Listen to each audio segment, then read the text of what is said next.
Acho que podemos começar, né? O YouTube já está ok, a apresentação também. Então, vamos lá. Primeiro, a gente queria, né, agradecer imensamente pelo aceite de vocês em participar aqui conosco desse momento, muito importante para a gente. A gente sabe, né, que estamos vivendo um momento não muito fácil para todos nós, e achar um tempinho na agenda de vocês também sabemos que é algo bem difícil. Então, de antemão, já agradecemos em nome do LAPES, né, da Universidade Estadual de Maringá, por terem aceito participar aqui conosco nesse momento, discutir sobre esse tema tão importante. Então, eu queria apresentar o professor Rui, né, e a professora Celina. O professor Rui Marques Vieira é doutor em didática e leciona na Universidade de Aveiro, no Departamento de Educação e Psicologia, desde 2004, onde ministra cursos de iniciação e pós-graduação em formação de professores como didática das ciências. Ele é membro da direção do Departamento de Educação e Psicologia e tem participado de vários estudos e projetos de investigação em educação em ciências no ensino básico. Esteve envolvido em vários projetos nacionais, mais de 10, e internacionais. Orientou mais de 50 estudos de mestrado e 15 de doutorado, publicou 30 livros, mais de 100 trabalhos em conferências, congressos em nível nacional e internacional, desenvolveu vários recursos educacionais e patenteou algum deles, e desenvolveu estudos de investigação na área de formação de professores. Desenvolveu também desenvolvimento curricular também, com destaque para a dimensão das capacidades do pensamento crítico, educação em ciências para os primeiros anos da escolaridade e a articulação de contextos de educação através das tecnologias de informação e comunicação.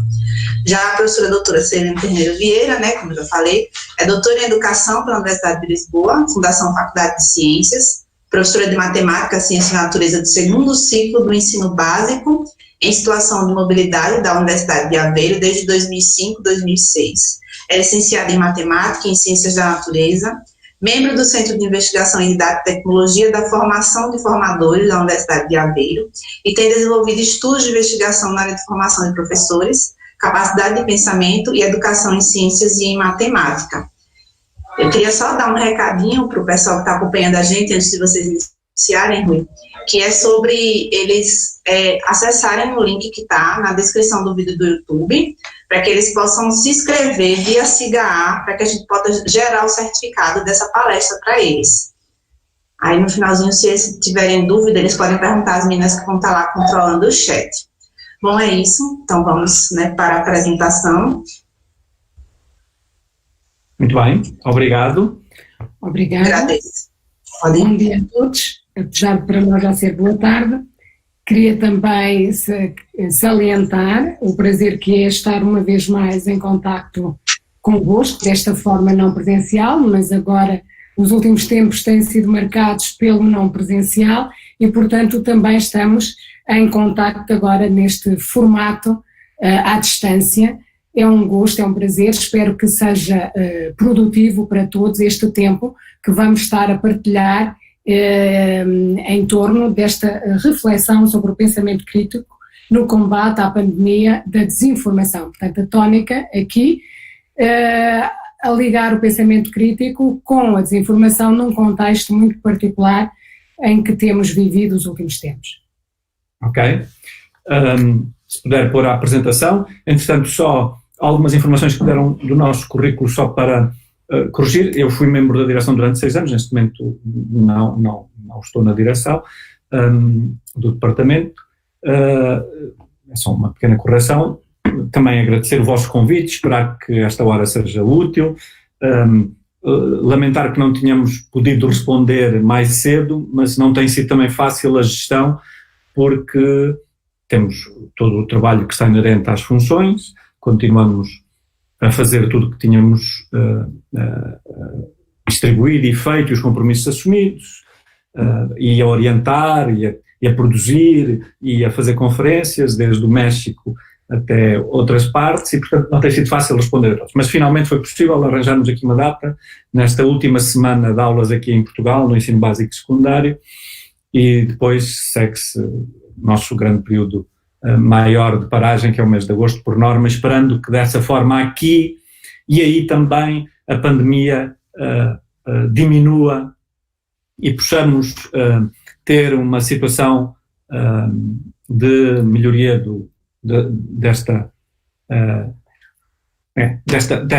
deste contexto que não é nada fácil. Aliás, nós começamos por aí, que é, e nós nos vamos vendo a apresentação, que é um problema. Aqui está, você está apresentando para todos, mas não está a apresentação a aparecer no Google Meet, Tatiana. Vou tentar novamente, então, peraí. Pronto. Dizer que vamos clarificar algumas ideias sobre isto da desinformação, fake news, aparece com vários termos, e falar um pouco do papel do pensamento crítico que pode ter neste contexto, dizendo que os contextos são um pouco diferentes, o brasileiro e o português, como vamos acompanhando naturalmente, mas nós... Sim, nós agora, se puder colocar em modo apresentação... Vou botar. Ok. Desligar só meu microfone para não atrapalhar a apresentação dele.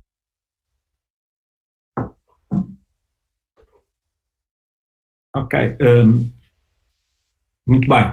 Se puder avançar, nós temos no slide só alguns tópicos que queremos abordar, genericamente sobre algumas características da sociedade atual, depois como é que nós podemos lidar com essa sociedade e o que é que nos traz essa sociedade hoje, de pós, tardia, moderna, líquida, modernidade, depende dos autores de referência que quisermos usar e que enquadram todo este contexto que estamos a viver, depois o porquê do pensamento crítico e algumas considerações finais neste contexto e o debate, questões que possamos ter neste contexto.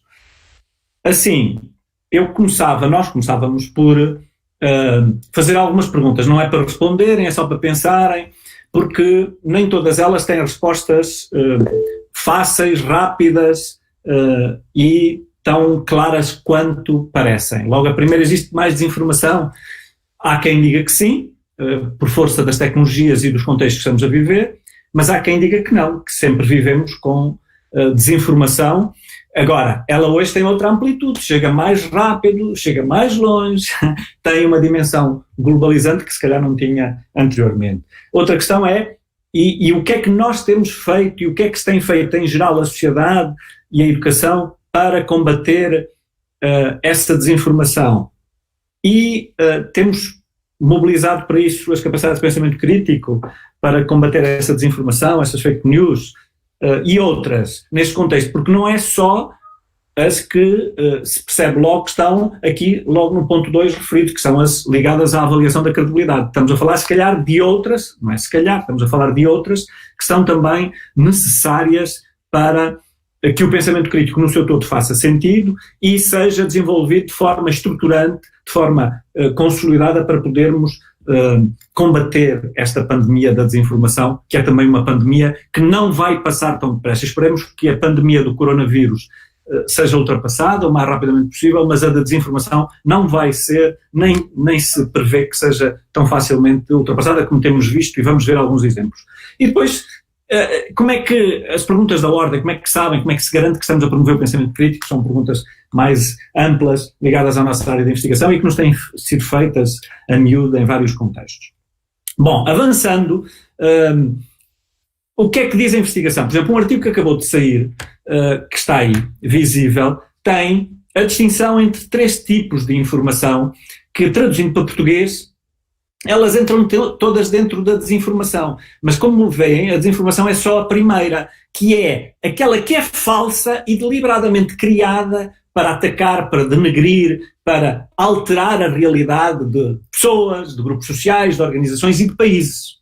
Essa é a desinformação. Mas estes autores referem que há também a má informação, a informação que é falsa, mas não foi criada com a intenção de causar dano, que é a informação falsificada, falseada, aparece com vários termos, e a má informação, que é aquela que é baseada na realidade, mas tem correções variadas, tem e inflige e cria danos. Para irmos ver isto, porque no Brasil esta questão, se não se importa de avançar, o slide seguinte está aí, o site de onde tiramos, por acaso não aparece, mas devia aparecer, mas eu já voltei a ele, tem um pouco isto, que é como é que...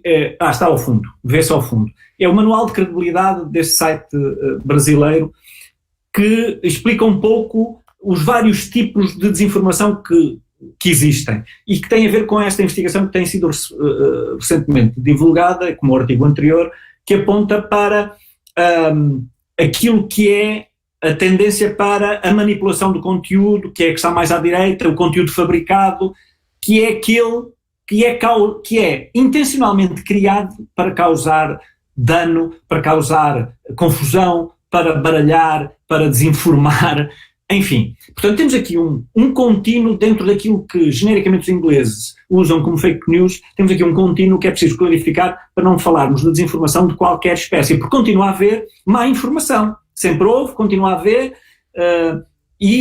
essa, nem toda ela foi fabricada para criar dano, para criar ilusão, para tudo que nós já vamos um pouco mais à frente falar.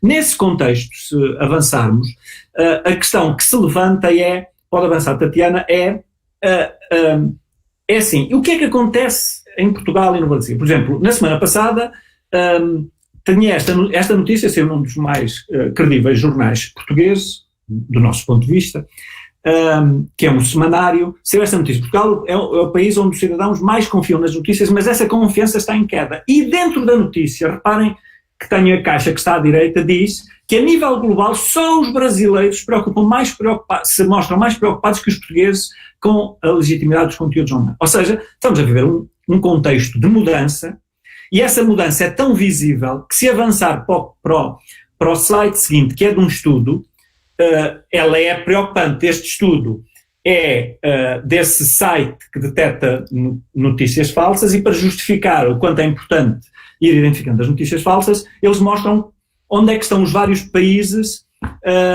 que admitem acreditar nas notícias falsas. O Brasil está à cabeça. Talvez isto justifique muita coisa no Brasil, ou talvez não.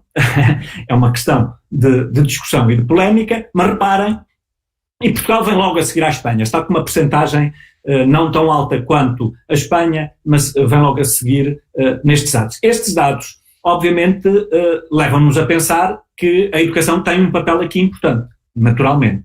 E é isso que nós, a seguir, fomos buscar sobre a situação no Brasil. Esta notícia que está na Agência Brasil, que também tem um site que tenta identificar a desinformação que vai aparecendo no Brasil, e diz que 7 em 10 brasileiros acreditam nas fake news, por exemplo, sobre vacinas. Isto é um número, como sabemos, muito elevado, mas que corresponde à percentagem do estudo que os países hispânicos fizeram e ibero-americanos, e que mostram aqueles dados do grafo anterior. Neste mesmo site sobre o Brasil, se quiserem aprofundar um pouco mais, no slide seguinte vem que esta discussão no Brasil, obviamente, está a ser feita, não é? Há um projeto que o Senado está a discutir sobre esta questão no Brasil e, pelos vistos, há uma grande divisão. Na maior parte dos países da Europa não houve divisão, isto é, um combate que tem que ser feito, mas, pelos vistos, no Brasil não é unânime, e reparem que isto é uma notícia que tem cerca de 2 semanas de discussão. Não sei se, entretanto, o Senado já tomou decisão. Eu não encontrei nenhuma informação até ao final da semana passada. Nós não encontramos, porque estivemos os dois a ver, não encontramos nada sobre isso, e, portanto, o que se passa é que temos que, de facto, saber porque é que isto acontece. Há várias razões, vocês conhecem-nas melhores que nós. O que importa é, se passarmos para o slide seguinte, percebemos porque é que, por exemplo, nas últimas eleições o resultado foi o que foi. Este site, que é do tal manual de credibilidade, mostra como é que hoje os brasileiros acederam à informação para tomar a decisão de voto. Foi via muito Facebook, está aí, e nota-se que o azul se sobrepôs ao vermelho. O azul é, se quiserem, a direita, o vermelho é mais à esquerda. Eu não gosto destas designações, assumo já, nós não as usamos porque isso é uma forma de dividir as pessoas, e nós tudo que seja dividir pessoas são formas artificiais de provocar fricções e fações. Nós temos que analisar o mais racionalmente possível a situação, e a situação mostra que a situação de de desinformação no Brasil é essa que aí está. Por exemplo, neste estudo que está ao fundo, 3.500 notícias são publicadas por dia em média na web, no Brasil. Dessas, 200 são compartilhadas nas redes sociais e num dia quente, como diz aí, as notícias falsas atingem o topo da lista das notícias. E, portanto, isto é muito preocupante.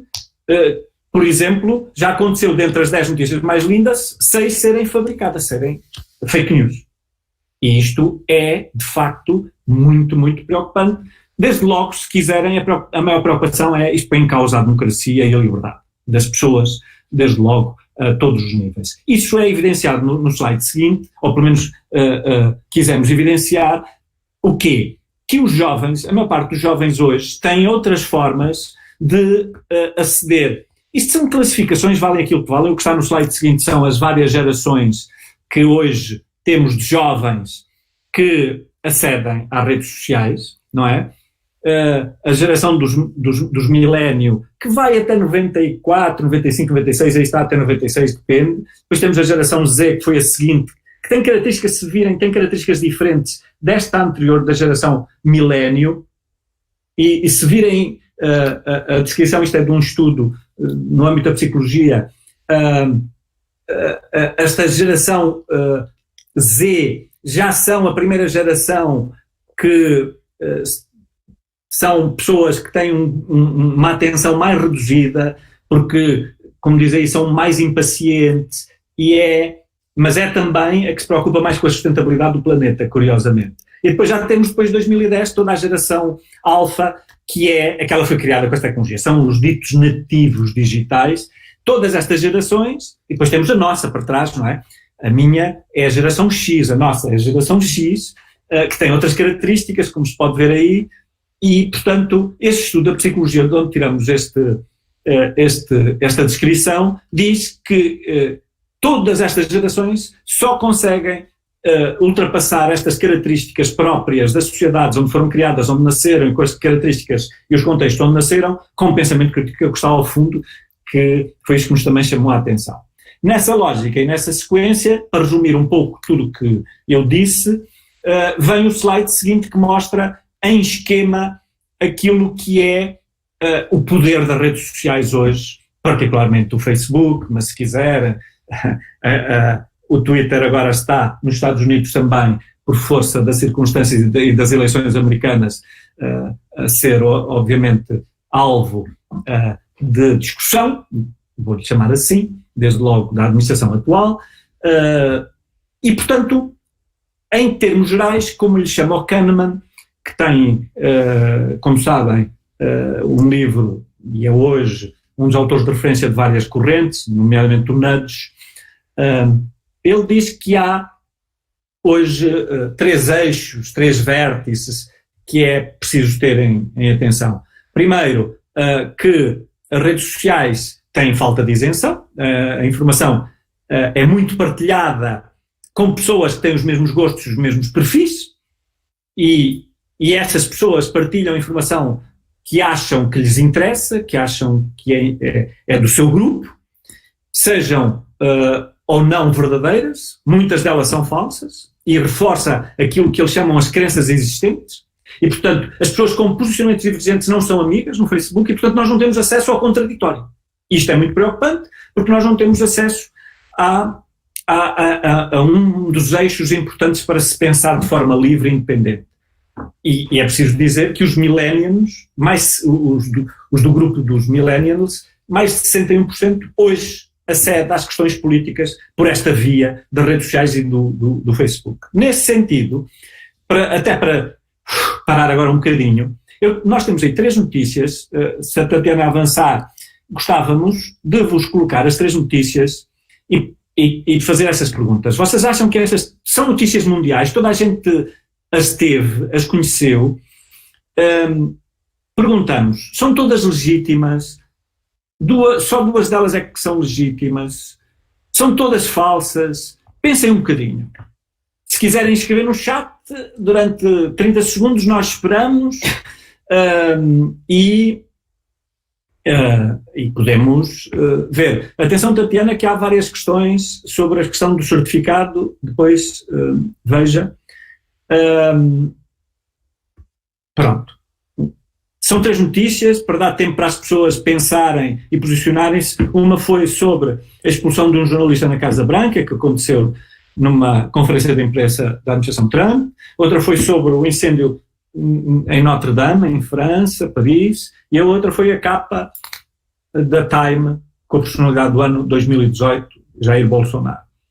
A pergunta que se faz é, estas 3 notícias foram muito divulgadas, apareceram nas redes sociais, foram das mais lidas na altura em que apareceram, elas não são da mesma altura, e a pergunta que se faz é, elas são legítimas?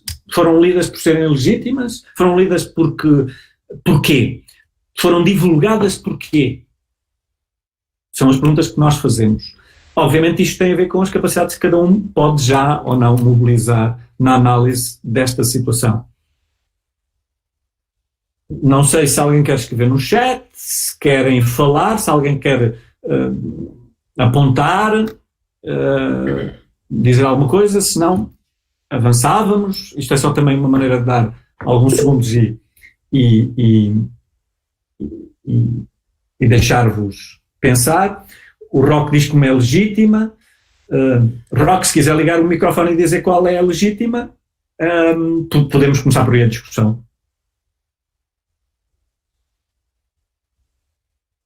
Ok.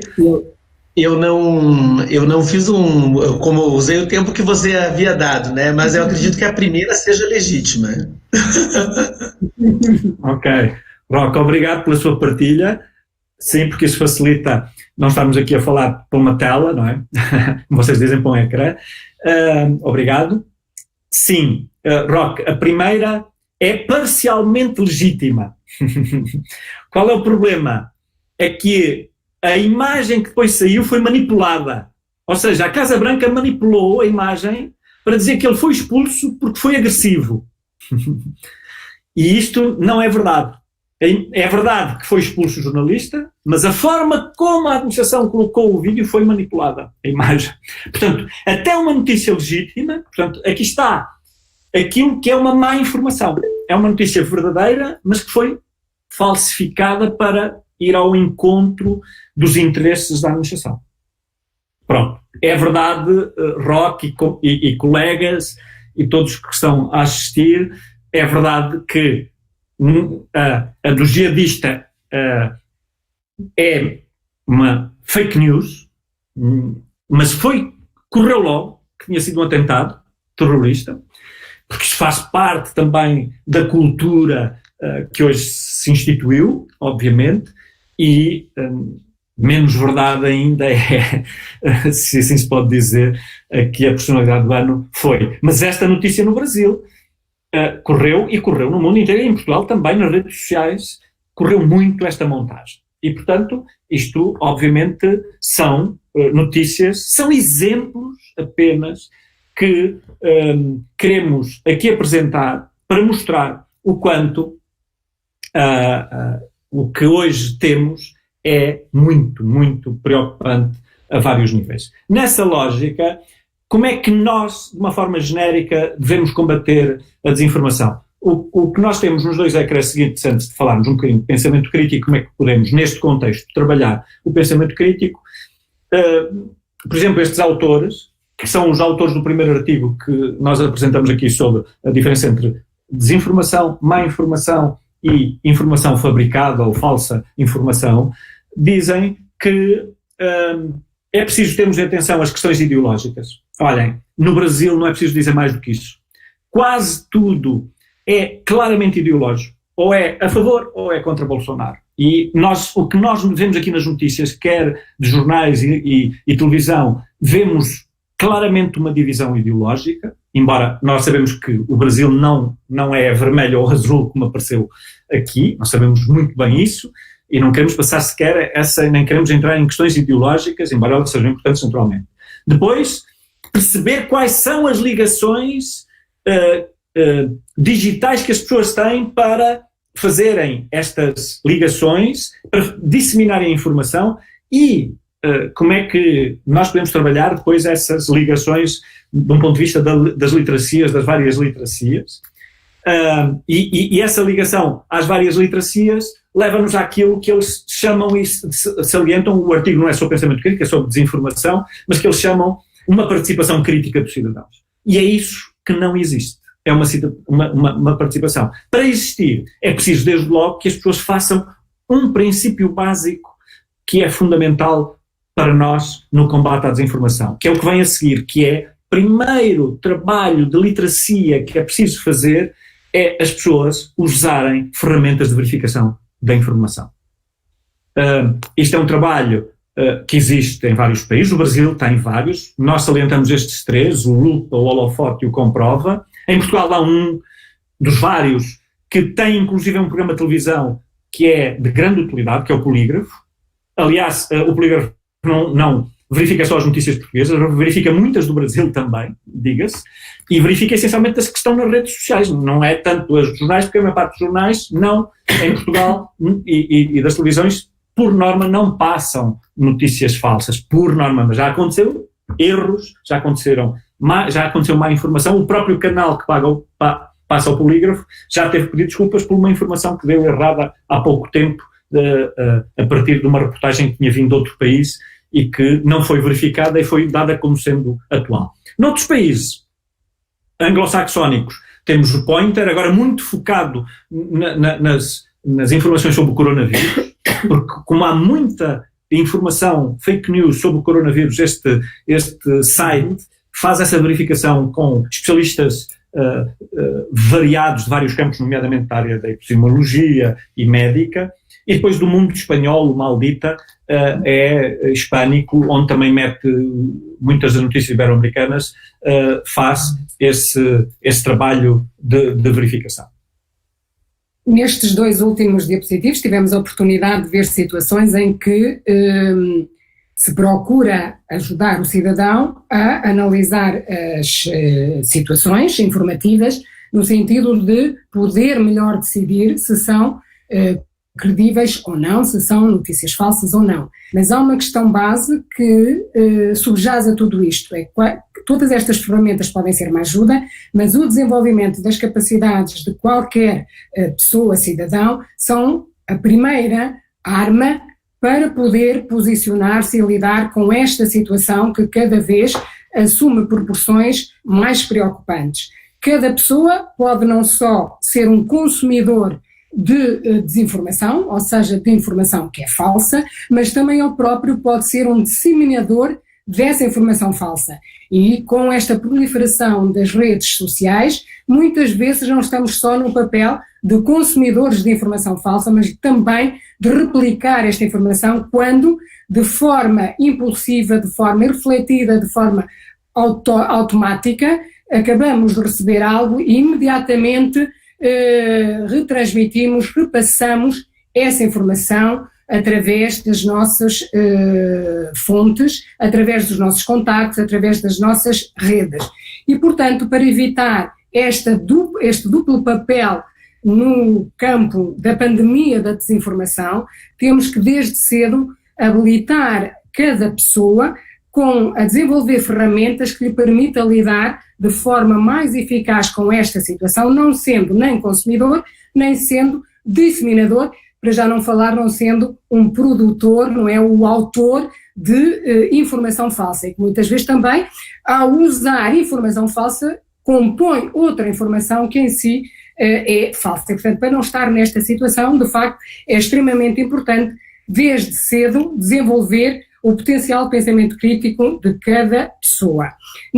Se tivermos como referencial aquilo que nós usamos, que é a concepção de pensamento crítico do Ennis, é fácil encontrar, quer naquilo que o autor considera os aspectos mais afetivos, que configuram as disposições do pensador crítico, encontrar referência a aspectos que, de facto, nos poderão ajudar a lidar com esta situação. Desde logo uma disposição, ou seja, uma característica que o pensador crítico evidencia é o procurar estar informado. E o procurar estar informado implica, por exemplo, não ter apenas uma única fonte de informação, mas cruzar fontes de informação. Implica que sobre um determinado assunto eu cruze a informação consultando diferentes autores. E se, por exemplo, a informação é divulgada e não tem autor, poderá ser uma boa razão para não centrar a atenção nessa informação.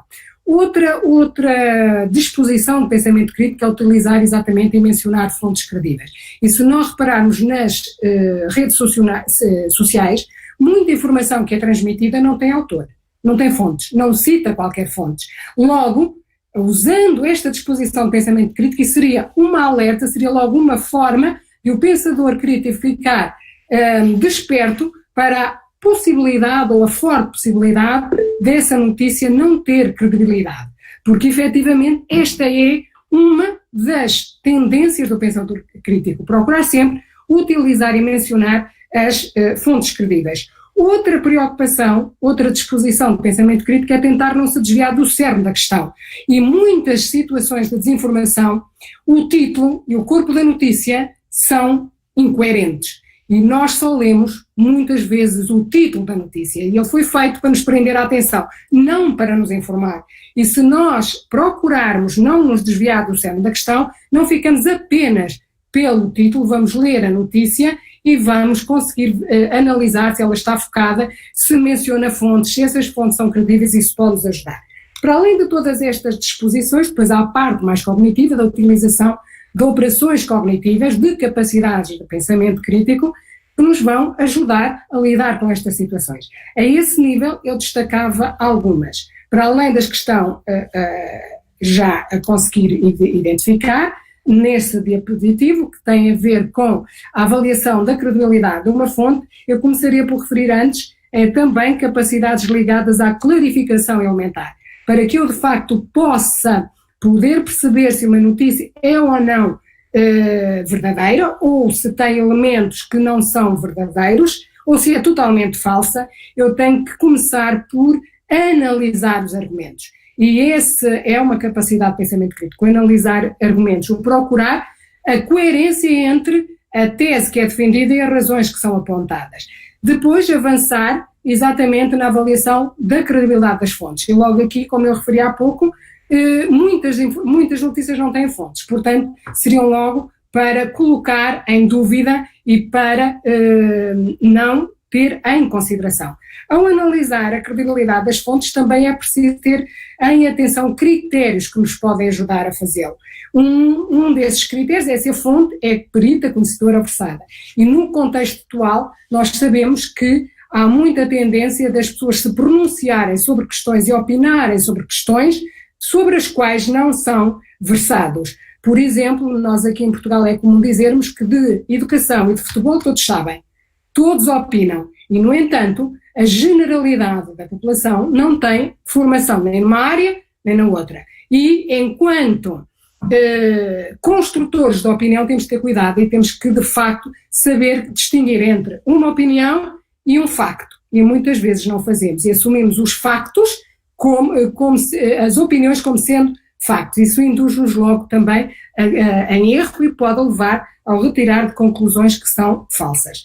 Outro critério também muito importante a ter em atenção quando fazemos este trabalho na análise da possível validade da informação ou da possível fiabilidade da informação é ter em atenção se a fonte tem ou não conflitos de interesses.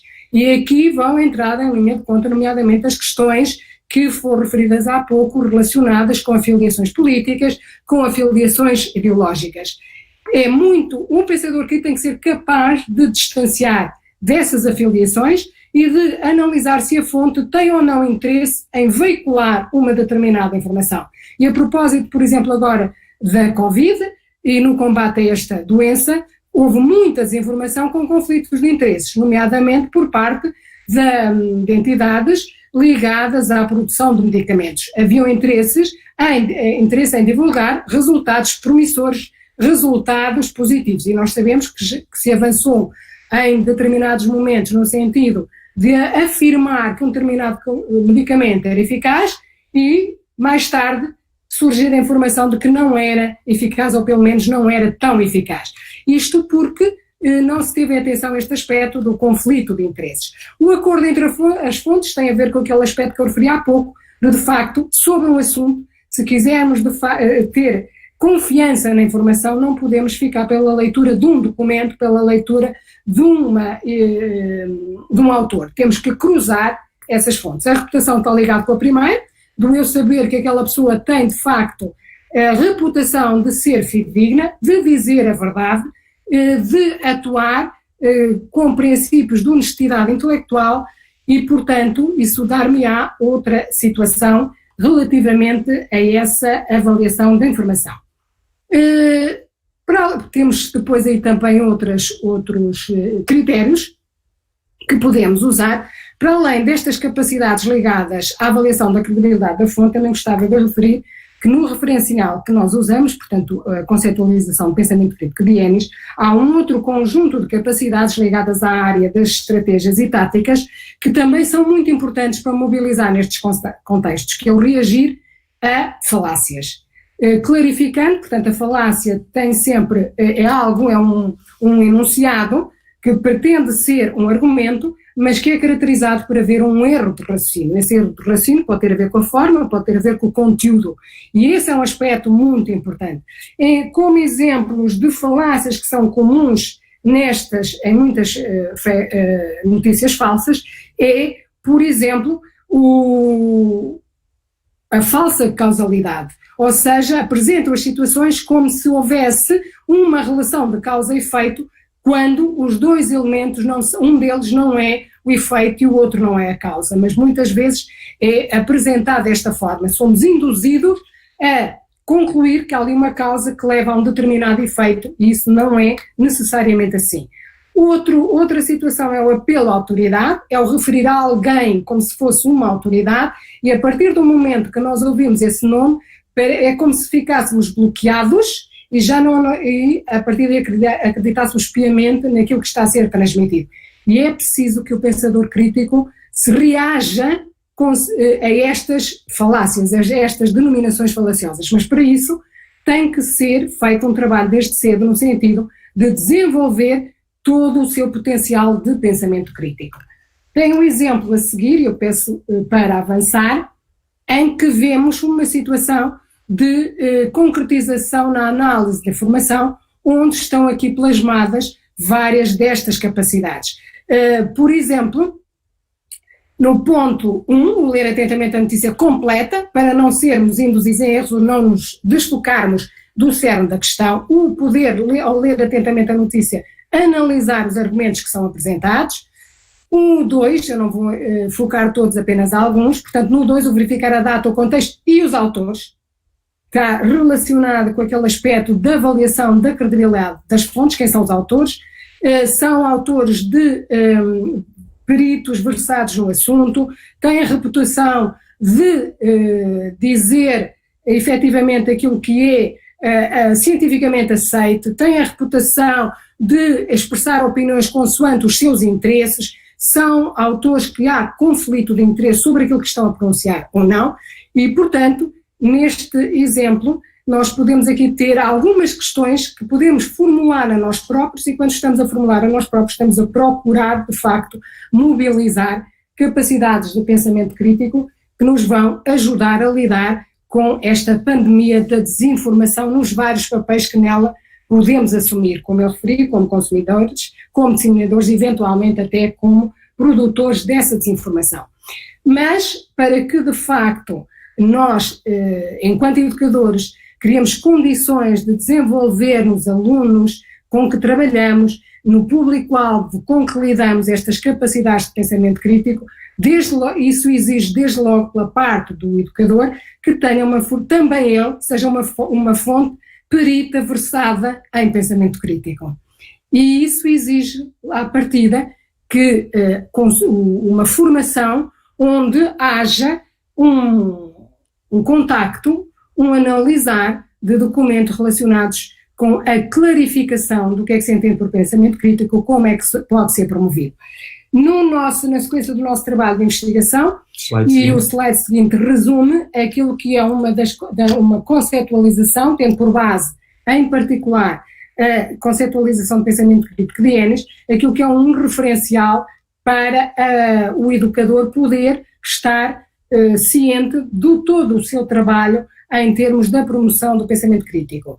O que este diapositivo resume enquanto referencial são, de facto, várias dimensões, vários elementos que estão associados à promoção do pensamento crítico. O pensamento crítico envolve conhecimentos, desde logo, por exemplo, saber distinguir o facto de uma opinião, desde logo saber o que são denominações falaciosas, o que são falácias, exemplos de falácias e como é que elas podem surgir e como é que eu posso reagir. Exige conhecimento relativamente ao que são inferências, que tipos de inferências existem, o que caracteriza cada tipo de inferência, que são e também, para além destes conhecimentos, exige normas. Eu tenho que impor normas enquanto critérios de qualidade que me permitam monitorizar o meu próprio processo de pensamento para que ele seja de qualidade e, sendo de qualidade, me possa levar à tomada de decisão racional. E se é racional, é baseada em razões que são científicas e não arbitrárias. Temos aqui os elementos que eu também referi há pouco e que dei exemplos de mobilização de capacidades e disposições de pensamento crítico e que, tendo aqui neste contexto destacado, alguns exemplos de capacidades e disposições que devemos mobilizar ao lidar com situações de desinformação.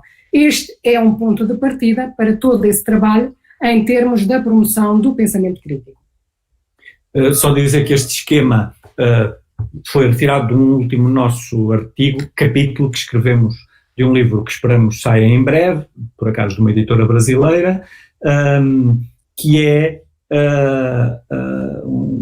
um livro sobre o pensamento crítico no ensino superior, onde também participam num capítulo duas pessoas que aqui estão, a Neide e o Marcelo, em outro capítulo, esperamos em breve, aí explicamos um pouco este referencial, salientando que este é o nosso referencial. Porque é nosso? Porque nós partimos do Ennis, onde estão as duas bases, as capacidades e exposições, salientamos a importância dos conhecimentos que têm a ver com a nossa adesão a uma das abordagens, não vamos dissecar esse assunto, porque há várias abordagens do ensino de pensamento crítico, e depois nós temos vindo a salientar o aspecto das normas e dos critérios, e esta visão das 4 elementos, componentes do pensamento crítico é que nos permite, e tem sido desde 2010 aprimorado e acrescentado um conjunto de elementos a estas dimensões do pensamento crítico que nos permitem hoje ter esta visão um pouco mais aprofundada do pensamento crítico e trabalharmos de uma forma mais estruturada, mais coerente o pensamento crítico, tal como temos vindo a fazer.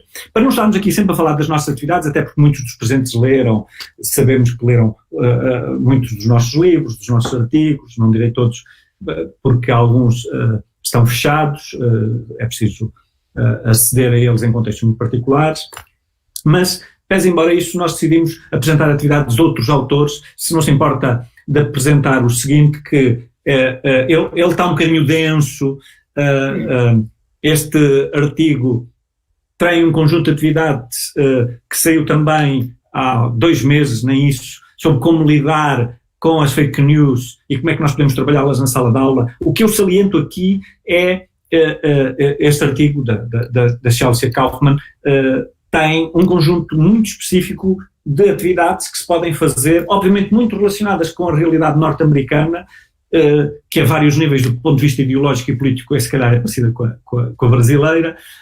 Nós não estamos bem nesse paradigma, como sabem, em Portugal, e portanto é um contexto em que ela pega também várias notícias e tenta analisá-las de vários pontos de vista, mas desde logo avaliar a validade interna dessas informações, avaliar, por exemplo, o design experimental de atividades que aparecem, mesmo no ensino das ciências, que é algo que raramente é feito. Assumimos que tudo que aparece nos manuais escolares e tudo que é feito está bem controlado e não está. Muitas vezes toda a atividade científica não tem a correção e o rigor, cá está outra norma, critério para o pensamento crítico que nós tínhamos no slide anterior, o rigor para que seja uma atividade experimental e tenha validade, e por aí adiante. Pronto, outras atividades estão no slide seguinte, que já apresentamos em outros contextos. Salientamos que existe, esta é a versão portuguesa que nós já apresentamos várias vezes, para não estarmos sempre a falar das nossas. Tem várias atividades, muitas delas com tecnologias, é da Universidade Aberta Inglesa. Esta é a versão portuguesa, que encontram com facilidade na net, chama-se Pedagogias Inovadoras 2019.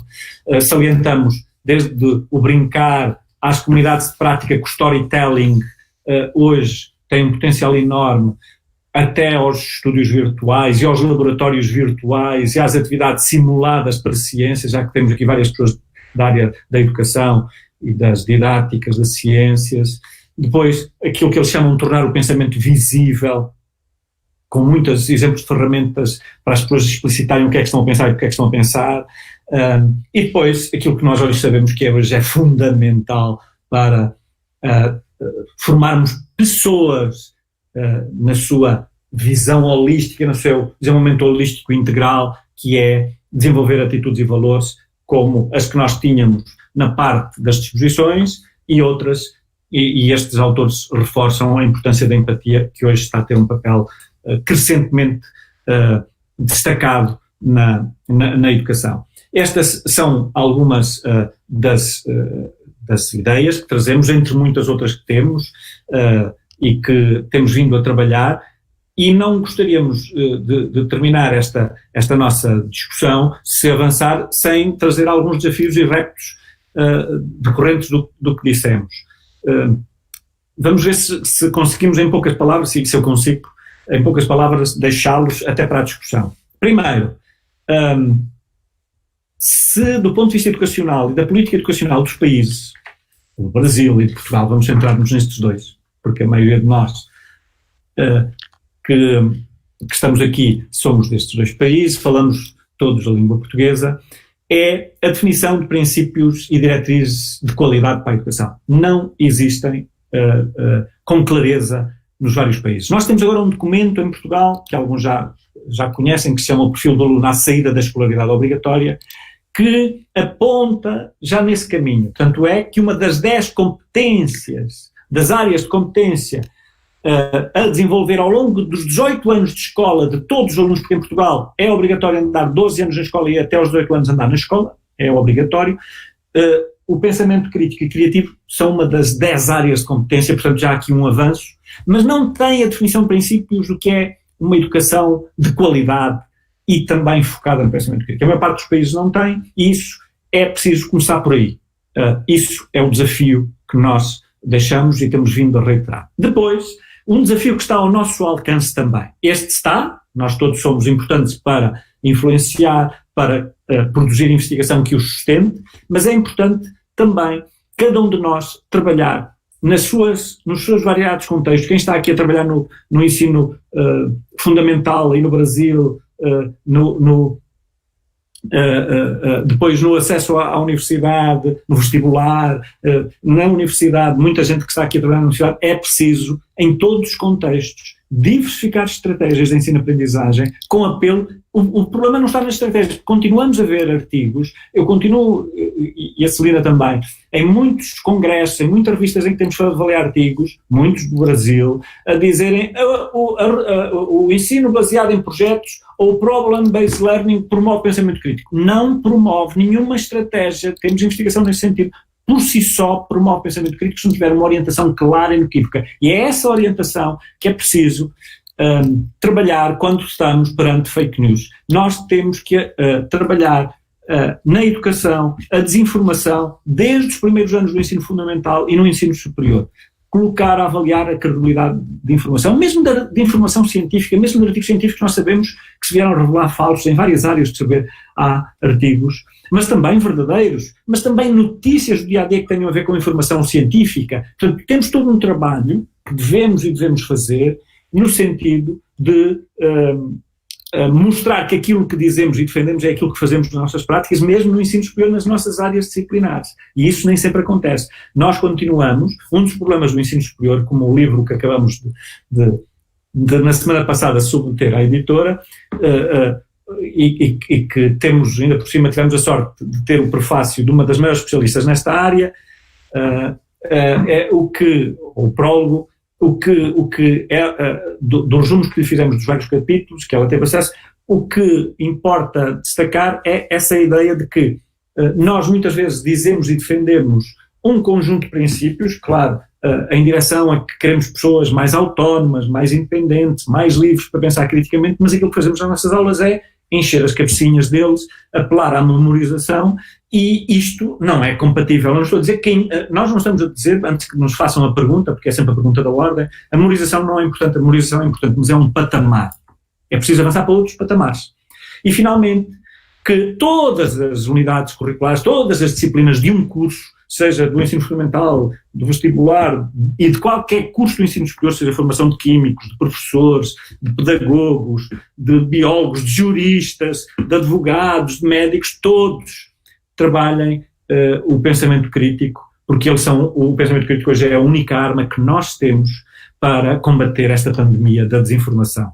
E aproveitando agora todo o potencial das tecnologias digitais e do ensino à distância, quando é bem feito, que podemos rentabilizar. Há um caminho que fizemos um pouco pressionados por esta emergência, mas isto é uma impressão, tal como outros têm vindo a reforçar, alguns especialistas nesta área das tecnologias, que não é propriamente o nosso campo privilegiado de investigação, embora as usemos como recurso, dizer que os alunos, quando regressarem ao presencial, especialmente no ensino superior, vêm mais exigentes, esperemos, relativamente até à qualidade das aulas que têm. E, portanto, o nosso desafio é, antes de terminar, passarmos a ser nós próprios mais exigentes com aquilo que fazemos, com aquilo que dizemos, com aquilo que passamos, nomeadamente, deixem-me dizer-vos que hoje a Celina reforçou isso, e bem, eu quero terminar dessa forma. Hoje, uma das profissões mais bem pagas, nós não incluímos aqui relatos, mas temos relatos de pessoas que são pagas para produzir notícias falsas, e algumas em língua portuguesa. E, portanto, essas pessoas, todos os dias produzirem notícias falsas que sejam lidas por muita gente e disseminadas nas redes sociais, são muito bem pagas. Portanto, produzir notícias falsas é hoje uma profissão. E bem paga por várias agências. E, portanto, agências, grupos, partidos, o que for. Há aqui todo um trabalho que, se não for feito ao nível educativo, nós teremos um futuro pandémico mais problemático do que, se calhar, o que estamos a viver com esta terrível Covid-19. Muito obrigado pela vossa atenção. É isto que está no slide seguinte. Estamos abertos a questões e dúvidas, esperamos não vos ter cansado. Eu sei que falamos um bocadinho rápido, para quem nos esteve a ouvir do Brasil, nós sabemos disso, é sempre um pouco diferente, mas estamos aqui para responder. Já temos alguns comentários, desde logo quem financia grande parte das notícias, essa também é uma grande discussão aqui, quem tem financiado, não vale a pena avançar, só nas referências, se houver necessidade a seguinte são são mais exemplos, mas para já não queremos colocar, se as perguntas forem nesse sentido nós iremos lá, são algumas referências que usamos para esta apresentação. Gostaríamos só, antes de passar às questões, dizer, claro que nós sabemos, e eu responder já ao Edson Varda, nós sabemos que muita da informação é paga, muitas das notícias em Portugal falsas, fake news, foram pagas por grupos, mas não sabemos quais porque elas não estão identificados. Sabemos que veio de um determinado país, que as produziu, até sabemos onde é que é o país, mas as entidades judiciais não conseguem identificar quem é que as produziu. E, portanto, temos aqui um problema. Não sei se no Brasil vocês têm provas inequívocas quem é que as produziu. É muito difícil chegar a quem produziu as notícias e quem produz notícias falsas. Muito, muito difícil. Por norma, na maior parte dos países. Aliás, isso está na maior parte dos sites referido. E por isso é que é muito difícil também indiciar criminalmente. E é preocupante porque muitas das notícias falsas têm um problema, que não é só para influenciar as pessoas para votarem, para acreditarem, é muitas vezes para denegrir outras pessoas. E isso é terrível, porque quando entramos na falácia do ataque pessoal, estamos perante um crime odioso, odiando, porque é o ataque às pessoas e à sua reputação, e isso é o pior que pode acontecer a qualquer ser humano, e é muito preocupante que tem havido a muitos seres humanos ataques que depois mais tarde vieram a verificar falsos, e alguns deles com consequências terríveis para as pessoas, porque muitas delas não aguentaram estes ataques e tomaram medidas drásticas, desde logo relativamente à sua própria vida. Pronto. Questões e dúvidas, abrir os microfones, tentarmos responder. É verdade. Aqui, inclusive, a gente tem o caso de um ator que tirou a própria vida, né, já. Exato. Já com a idade mais avançada por conta dessas questões, né. Mas a gente agradece a palestra, uma riqueza de informações muito grande, né. Eu acho que um ponto muito importante que vocês colocaram aí é que, já no finalzinho da palestra, né, Rui falou, na maioria das vezes a gente usa as estratégias e as metodologias e a gente costuma colocar, né, nos artigos mesmo, que essas estratégias por si só, elas promovem o pensamento crítico. Se a gente observar também na legislação brasileira, a gente vê muito isso. Na própria legislação, nas diretrizes curriculares nacionais que a gente tem agora, né, no Brasil, para a promoção do pensamento crítico, né, a gente precisa desenvolver isso para que o aluno, né, desenvolva o pensamento crítico, mas ouvindo vocês falarem, a gente percebe que desenvolver o pensamento crítico não é algo assim tão simples. A gente precisa ter intenções para isso, a gente precisa desenvolver atividades com essa intencionalidade, né, então tem todo um estudo por trás para que a gente possa, né, desenvolver ou promover nesses alunos esse pensamento crítico. Então a gente precisa, né, ir mais a fundo, ir além, né, colocar isso de fato nas disciplinas, nas questões que a gente coloca em sala de aula. Eu acho que isso é extremamente importante, né, a gente sair dessa ideia incipiente de que usar a estratégia, né, por si só, já auxilia nesse processo. Acho que é extremamente importante. A gente tem algumas perguntas aqui, se vocês quiserem comentar o que eu falei. Ok. Queres começar, senhor? Sim, esse é de facto um risco grande, porque quando se assume que há uma estratégia só por si promove o pensamento crítico ou outro tipo de pensamento, sem haver uma fundamentação, pode facilmente também cair numa falsa notícia, não é? Numa falsa informação. Com efeito, e muitas vezes até porque os termos...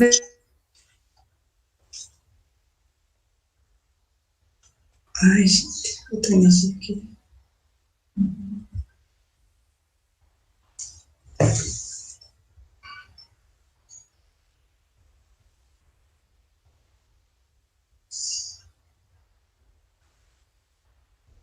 Um diálogo são atribuímos significados diferentes e, portanto, desde logo, se não houver aí uma clarificação em termos da estratégia, nem sequer, muitas vezes, há muita situação que é debate e não é debate. Há muita situação que é designada como discussão e nem sequer é discussão.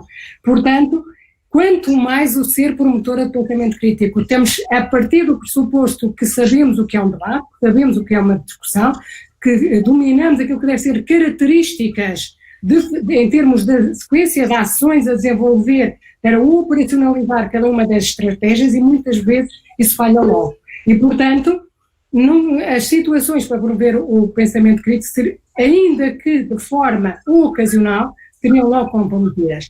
Para não serem comprometidas tem que haver uma clareza muito grande em termos da estratégia, o que aquela consiste, o que ela envolve, e depois a forma como pode ser orientada no sentido de poder ser potenciada para promover aquilo que é o propósito básico, pode ser ou não, ou promover o pensamento crítico. E, portanto, essa é de facto uma questão preocupante, porque em muitos documentos se usam esses termos, mas de uma forma avulsa, de uma forma não consequente, sem uma clarificação em termos do significado que estamos a atribuir e do como se concretiza. Exatamente. Eu vou passar aqui algumas perguntas que o pessoal está fazendo no YouTube. Tem umas 4 perguntas aqui do chat do YouTube. Eu vou passar para vocês. Pode ser? Pode. Nós temos outro computador no YouTube e vemos já também. Ok. Tá bom.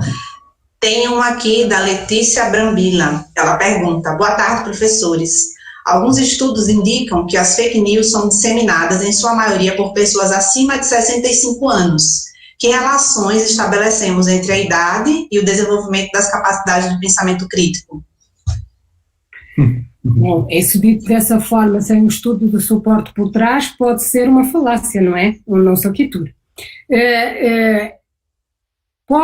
Isso precisa de ser mais documentado, porque também os grandes utilizadores das redes sociais, que são um dos veículos, como se mostra em alguns estudos, dos mais usados para, e que mais, através do qual mais fake news são transmitidas, o grupo de maior utilização não está nesse grupo etário, não é? E, portanto, poderá ser em determinados contextos e consoante os vias que são utilizadas, poderemos não ter necessariamente esse tipo de ilação. Exato. Ou seja, nós desconhecemos se há estudos que apontam, mais recentes, que apontam essa relação.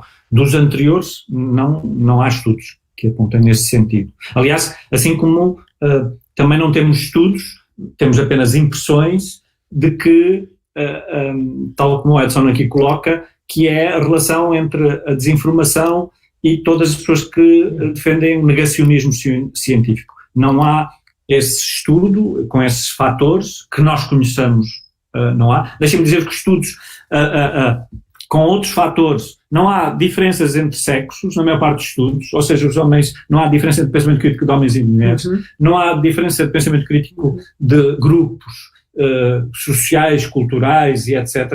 Não conhecemos esses estudos, embora pontualmente apareça um ou outro a dizer que houve alguma diferença nos estudos, mas estudos que se possam generalizar, estudos amplos com amostras representativas, desconhecemos. Eu tenho até aqui aberto um artigo que estuda alguns desses fatores e aponta no sentido de toda a investigação até agora, que não há grandes diferenças, e é um estudo amplo feito na Indonésia, não há grandes diferenças a este nível. Outras perguntas, Tatiana, que estão no YouTube. Então, não faz diferença a questão da idade nem de gênero, né? A próxima é de Ariane Paiva. Ela diz assim: bom dia a todos e todas, é uma alegria participar desta live tão importante. Muito obrigada, professor Rui e professora Celina, total respeito. A minha questão, portanto, é: como identificar fontes credíveis, dada a grande circulação de desinformações no Brasil? É assim, a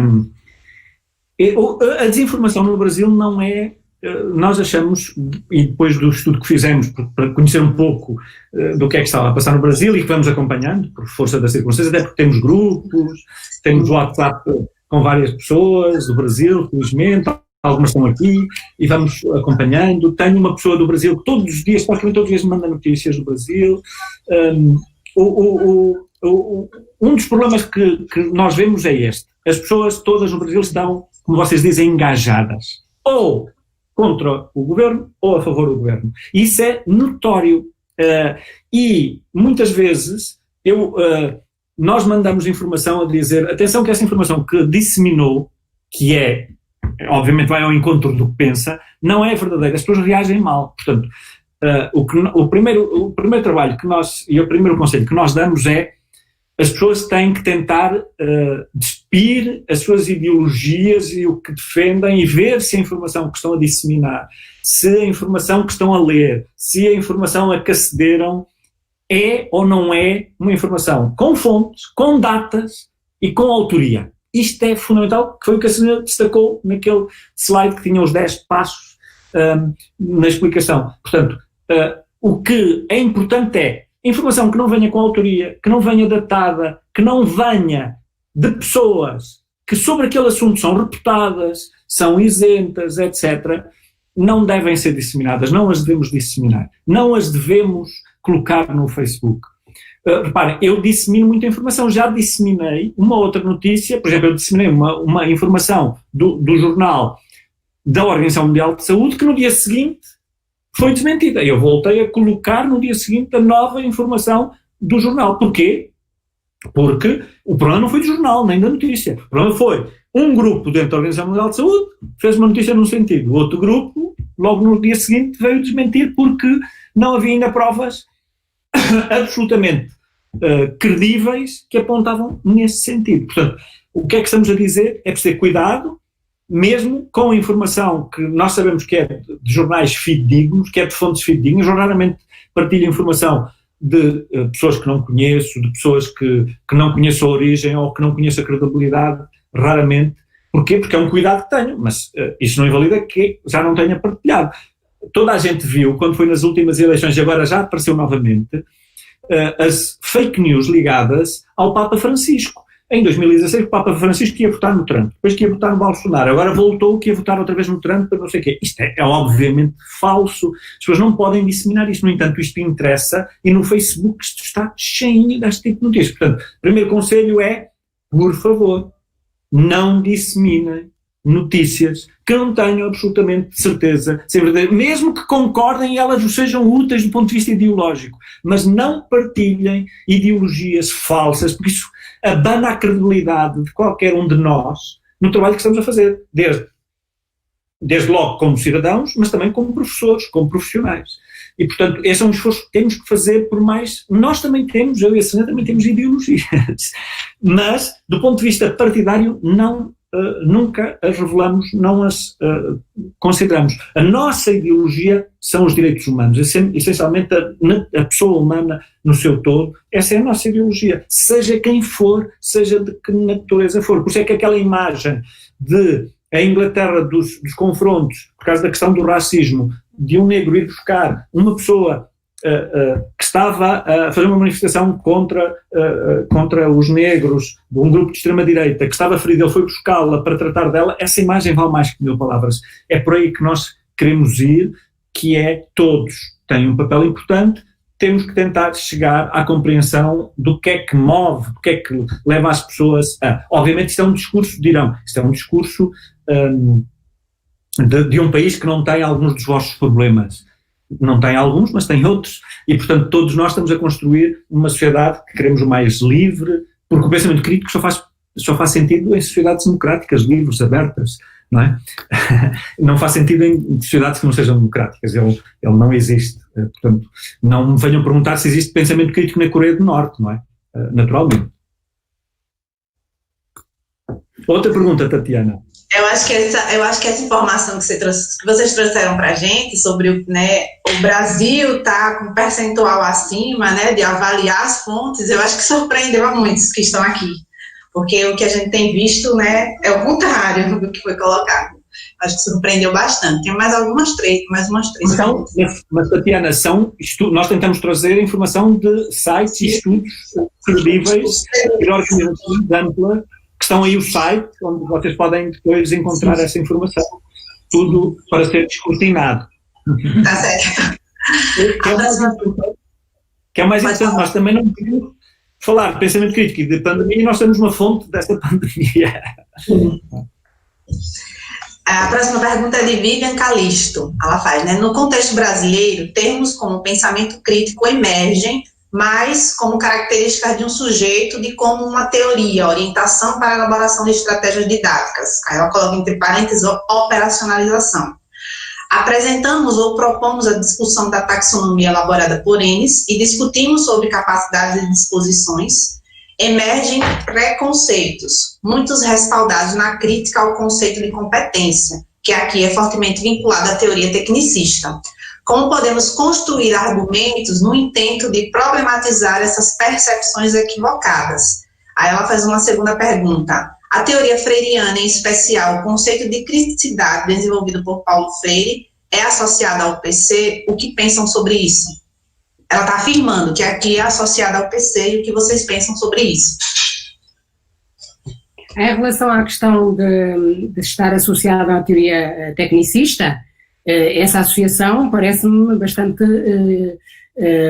infeliz, não, bastante forçada, porque é o contrário, não é? O tecnicista é um quadro de referência em que há uma reprodução, há uma repetição de algo.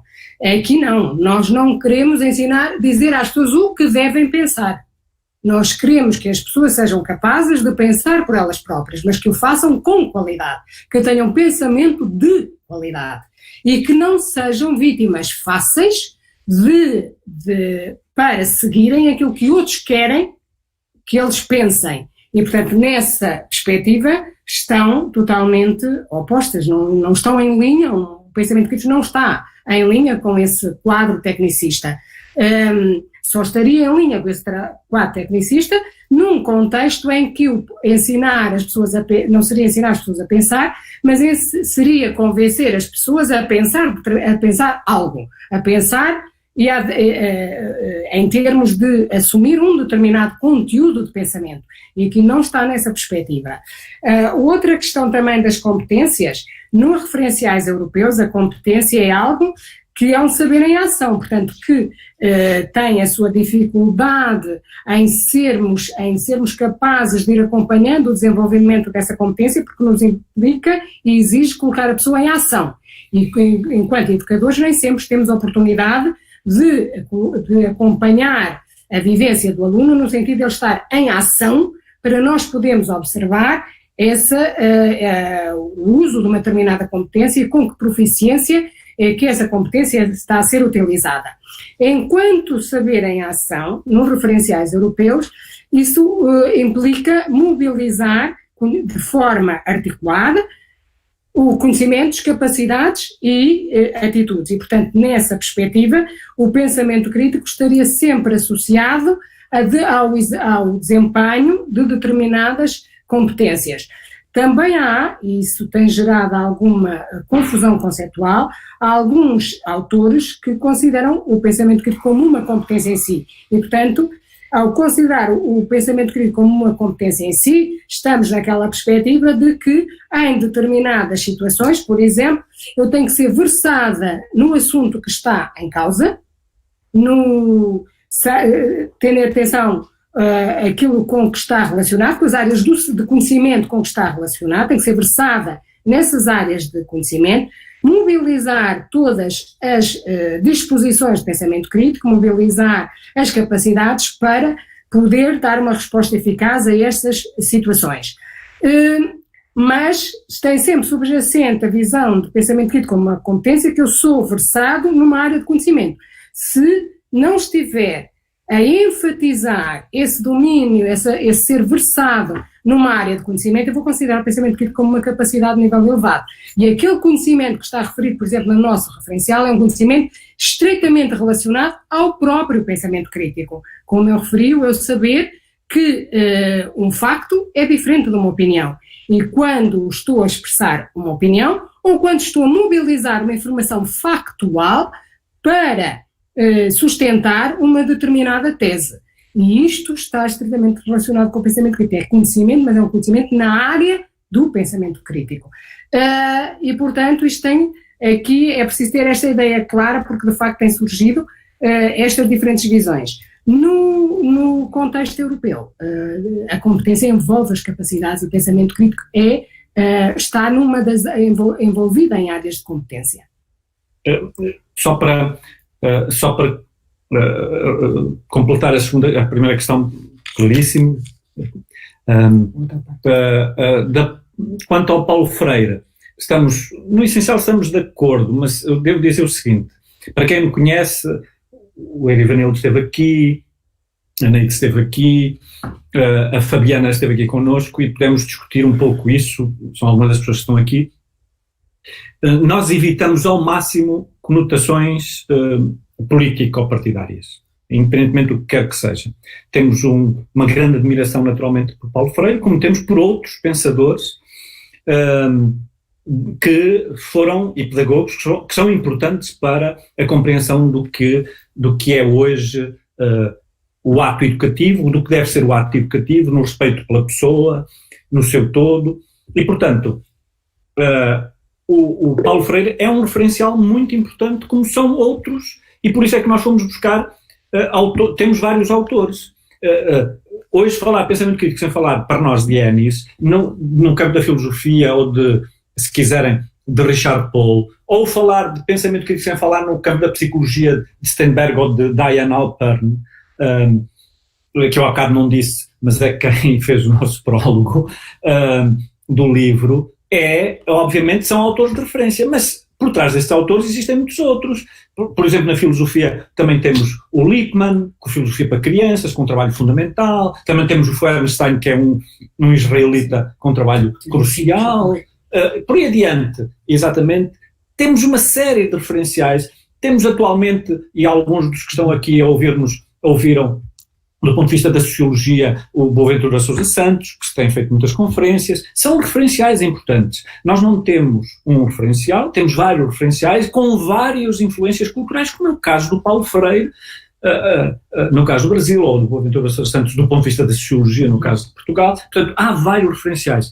O que nós fazemos é evitar que eles fiquem colados a ideologias mais do que ao conceito de educação, e aí o que nós sentimos no Brasil é essa polarização muito de esquerda versus direita. Por exemplo, nós aqui tivemos e temos um referencial, e ainda esta semana vai fazer sobre a formação de professores uma conferência, o professor António Nóvoa, e que é um referencial também sobre as questões da formação, nomeadamente a formação de professores, sobre as questões também educativas, é outro referencial importante. Portanto, o que nós estamos a tentar dizer é não colar um referencial e colar esse referencial apenas do ponto de vista único, unidirecional, é sempre um risco e um perigo a vários níveis.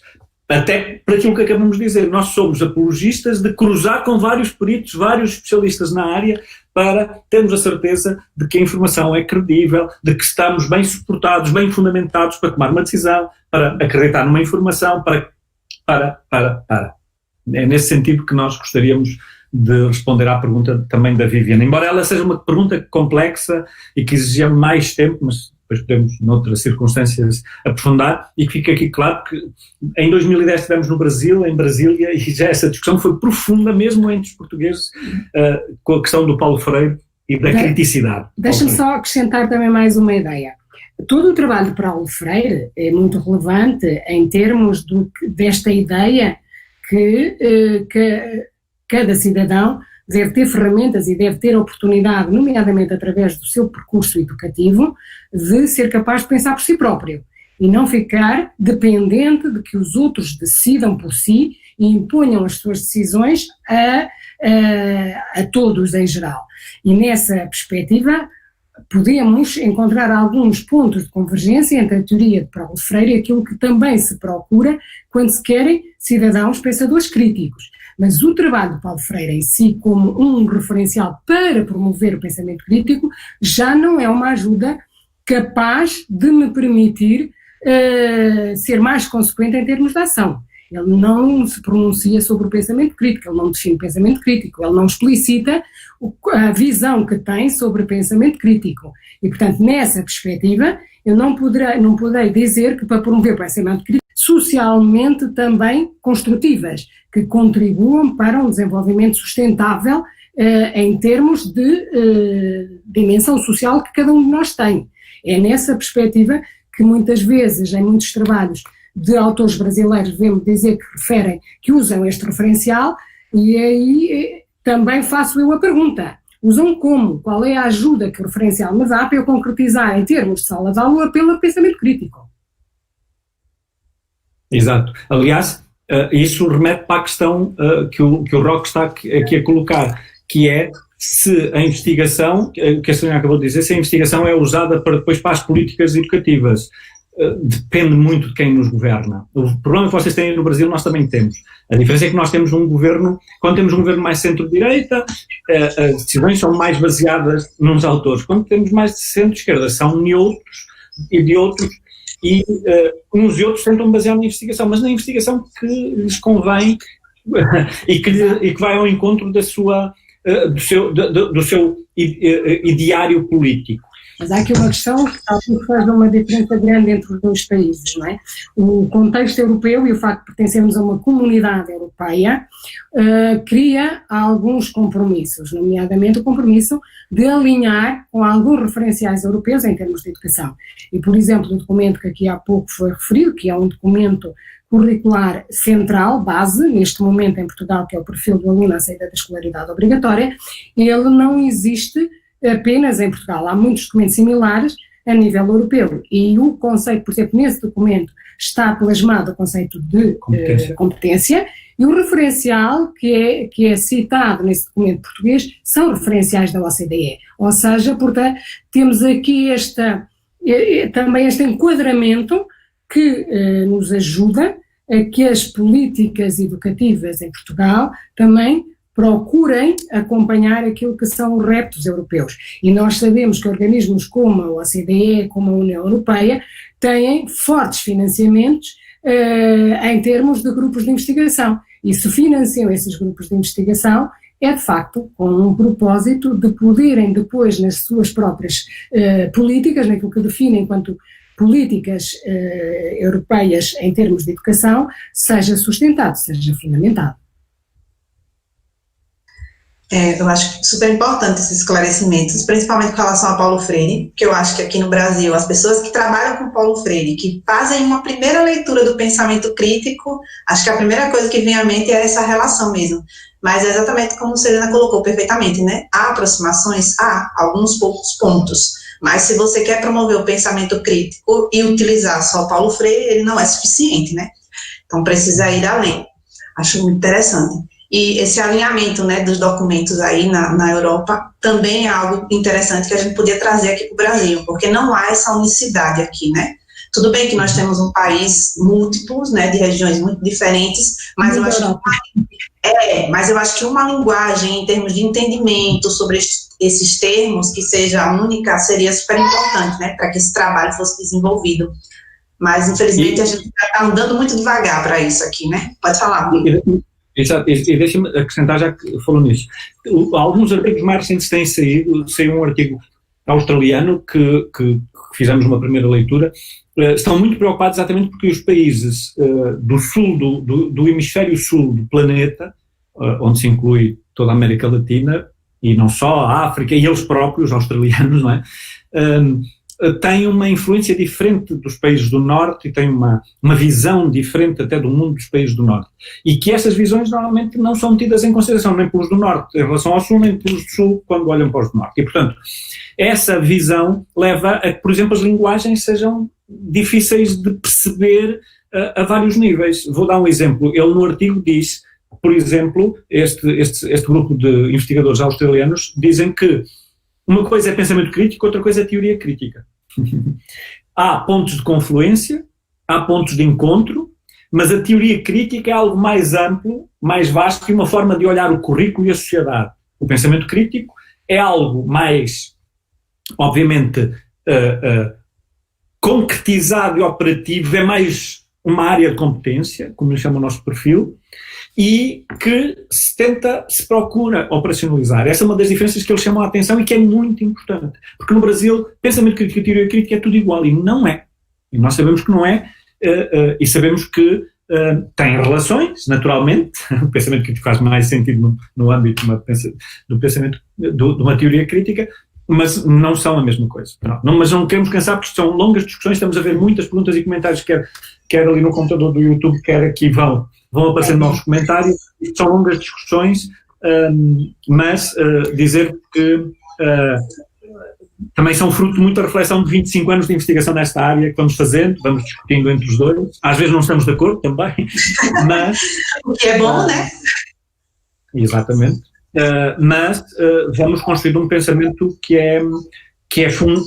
tentamos fundamentar em muita da investigação que tem saído, e nos últimos anos tem saído muita coisa sobre o pensamento crítico, e felizmente o Brasil tem cada vez mais pessoas a fazer investigação, algumas estão aqui nesta área, a fazer formação, o que é o caminho certo, é esse. Obviamente, se nos perguntarem, gostaríamos que estivesse melhor a situação em Portugal, claro, gostaríamos, mas está a fazer o caminho que tem que fazer, e esperemos que continue nesse percurso e que tenhamos cada vez alunos mais autónomos, mais independentes, mais competentes, nesse sentido que explicou e que é o sentido que o currículo pede nesse documento do perfil do aluno. Não sei, para terminar, porque já vamos longos, 1h30, queríamos perguntar... Vou fazer a última pergunta, só pode ser, da professora Neide, para a gente encerrar. A professora Neide faz uma pergunta via Amanda Bordoni. Nessa linha da informação, e considerando que Portugal venceu o epicentro da pandemia de forma exemplar, considerando o panorama mundial, como as escolas lidaram com a situação e como lidaram com as informações veiculadas pelas mídias? Houve alguma orientação em nível educacional? Portanto, isto, às vezes, por entender, eu costumo dizer que o professor em Portugal num dia deitou-se professor de ensino presencial e acordou professor de ensino à distância, porque de facto isto foi de uma sexta para uma segunda, em que tudo alterou.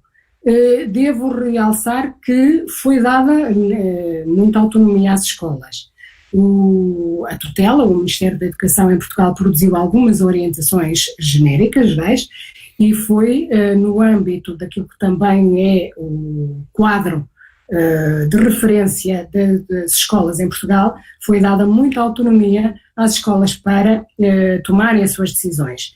De uma forma global, cada escola desenvolveu o seu plano de ensino à distância, no âmbito do qual, em função do conhecimento que tem da sua realidade, em concreto dos seus alunos e das famílias, da informação que não tinha, teve a preocupação de a recolher, nomeadamente através de inquéritos que procurou efetivar de forma rápida, e para isso usaram também ferramentas digitais, como o Google Forms, e nesse plano de ensino à distância, um dos aspectos que estava previsto era exatamente as ferramentas a usar, as plataformas a utilizar. Aos professores foi exigido muita adaptação em pouco tempo para se envolverem na concretização de todo este processo. De uma forma global, há exemplos bem-sucedidos, há exemplos menos bem-sucedidos, mas a grande preocupação foi que, de facto, os alunos sentissem a presença da escola e a presença dos seus professores no acompanhamento do terceiro período, sensivelmente 2 meses e meio em que os alunos estiveram neste sistema, as pessoas estiveram neste sistema e, portanto, o espaço casa passou a ser plural. Era espaço também em casa, era espaço escola, era espaço local de trabalho dos pais, etc. Agora, houve a preocupação no processo de ir recolhendo informação de monitorização e, agora que está a terminar, há também essa preocupação e tem sido recolhidos elementos para fazer essa monitorização. Na sequência da análise desses dados, ajudar-nos a fazer a reflexão sobre este processo, até que ponto é que nós conseguimos, dos obstáculos, fazer desafios e ultrapassar estes constrangimentos, conseguindo potenciar algumas aprendizagens.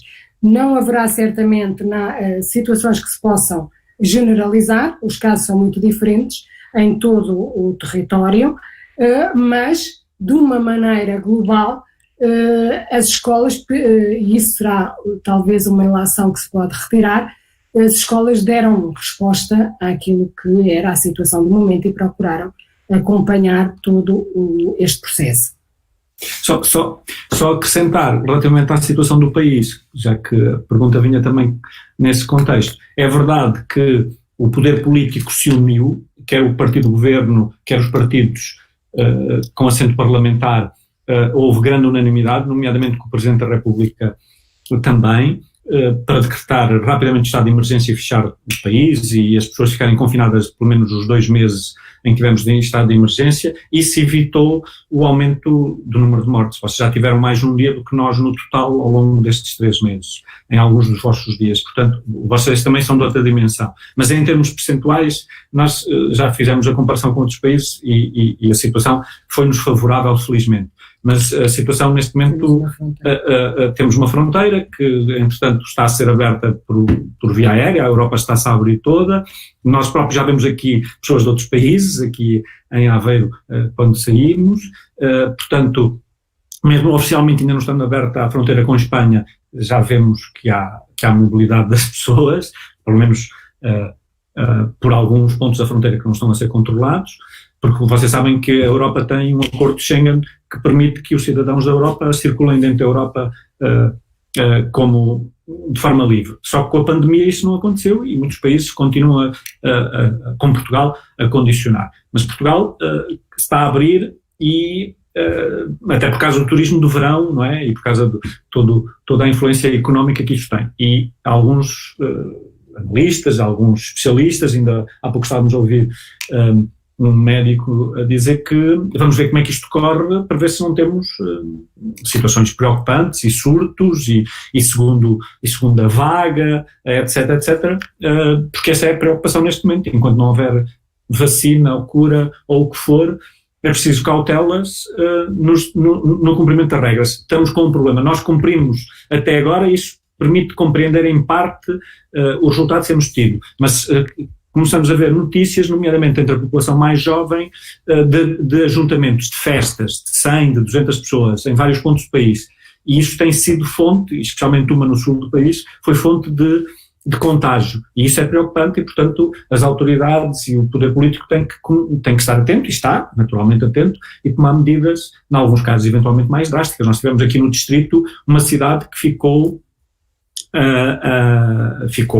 confinada, como é que se chama? Ficou com cordão sanitário, que foi ao VAR, porque a situação aumentou muito aí e no início, e portanto, no início, em uma parte de março e de abril, essa cidade ficou completamente isolada, as forças isolaram essa localidade e as pessoas não saíam, ficaram ali confinadas. Isso permitiu controlar aqui e nessa localidade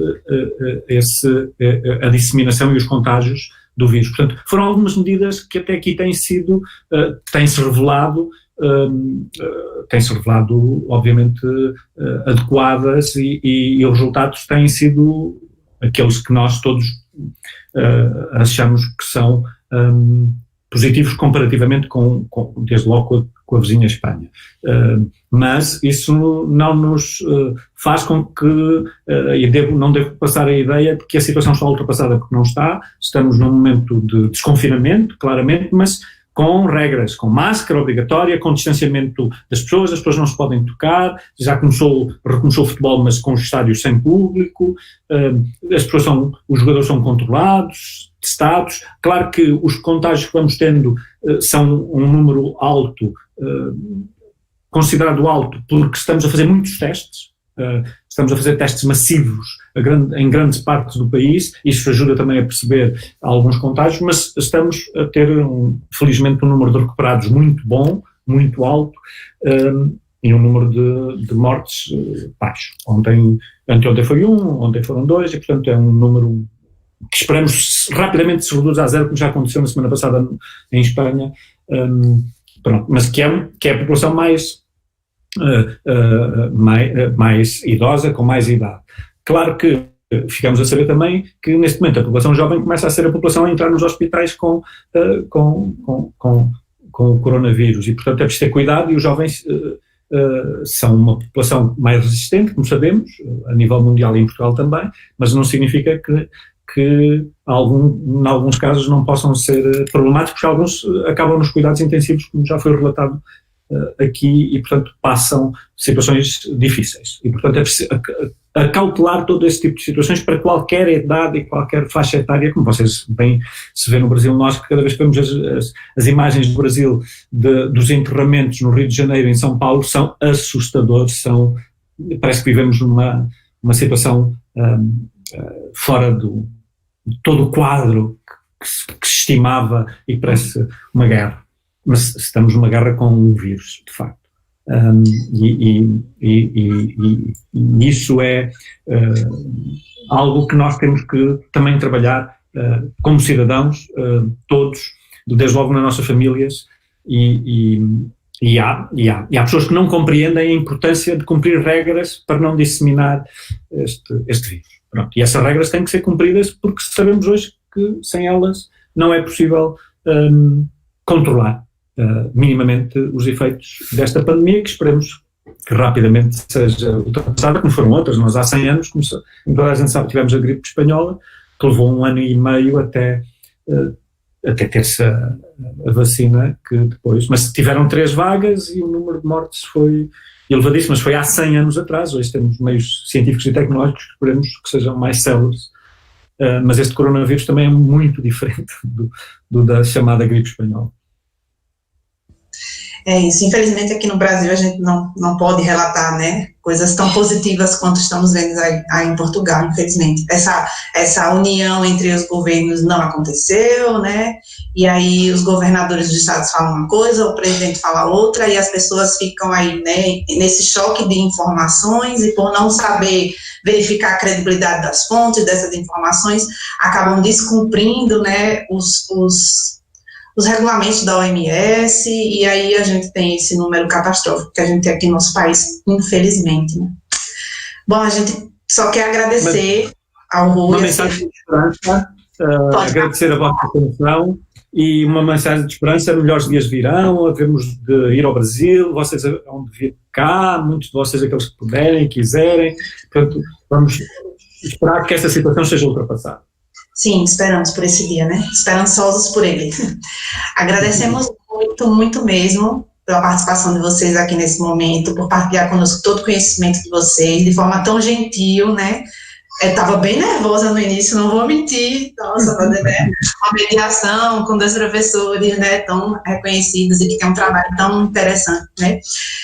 Mas fiquei à vontade à medida que vocês foram conversando, porque vocês deixam a gente à vontade, né? Então a gente só tem a agradecer o LAPES, né, que é o Laboratório de Pesquisa em Ciências da UFES, a Universidade Estadual de Maringá, a Universidade Federal do Cariri, a qual eu sou voltada, né, pela palestra excelente que vocês, né, nos deram e pela partilha de conhecimento. Esperamos juntos, né, que possamos superar tudo isso, que as pessoas alcancem, né, o mínimo de pensamento crítico, né, para que em situações futuras a gente possa ter pelo menos ações diferentes das pessoas, né, frente a esse pensamento crítico, coisa que a gente não está vendo, infelizmente, aqui no Brasil, na maioria. Então, só agradecer. Obrigada, foi um gosto estar convosco este momento também. Sim. Esta partilha. E pelas perguntas super interessantes, que mereciam uma longa discussão, também. Sim. Deste grupo seleto de pessoas que nos acompanhou aqui, muito bom, e obrigado também. Agradecer ao pessoal que está acompanhando a gente lá no YouTube. Nós tivemos quase 150 pessoas lá assistindo no YouTube, né? Todos muito agradecidos também pela partilha de conhecimento, gente do Brasil todo, de fora do Brasil assistindo, né, a partilha de vocês. Agradecer a todos que participaram, a todos os ouvintes lá, e agradecer a vocês de modo especial. A gente só queria dizer ao pessoal, né, que está com dúvidas sobre a inscrição, as meninas já colocaram lá no chat o e-mail do LAPES, né, o canal das redes sociais, e que se tiverem dúvidas é só mandar e-mail ou falar conosco lá que a gente resolve todos os problemas. No mais era isso, né? Aqui no Brasil a gente está perto do almoço já, as pessoas já devem estar com fome. Então agradecer e encerrar a transmissão para vocês. Muito obrigada, coração, viu? Obrigado. Até uma próxima. Até uma próxima, muito obrigado. Até a próxima.